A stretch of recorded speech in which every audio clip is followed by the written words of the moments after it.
With the recent Bitcoin mining craze, GPU prices are skyrocketing, as well as having limited to no stocks. Will AMD's new Ryzen APU alleviate those problems? Let's check it out.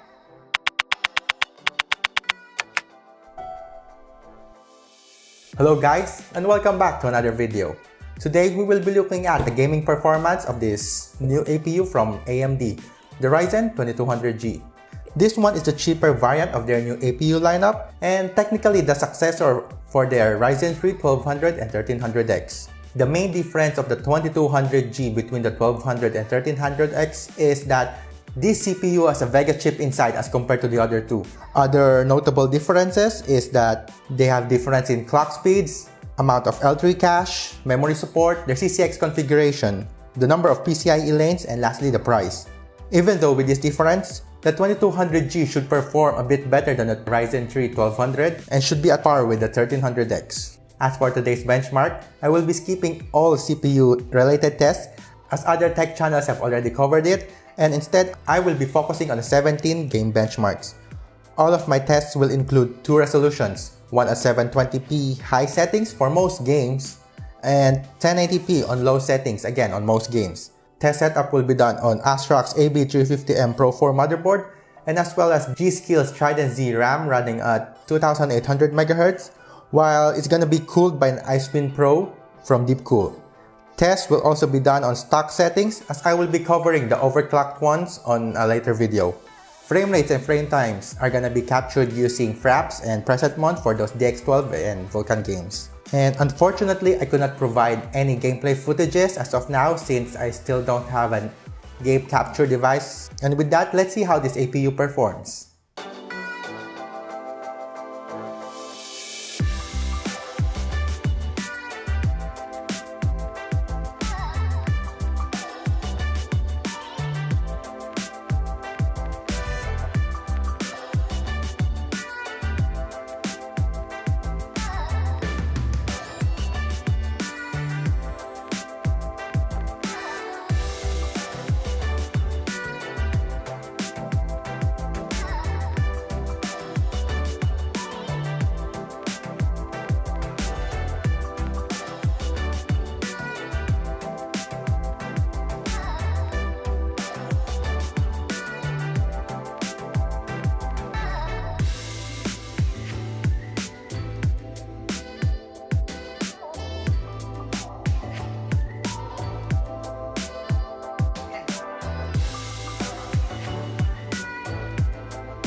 And with the results, the performance of this APU is between okay to good.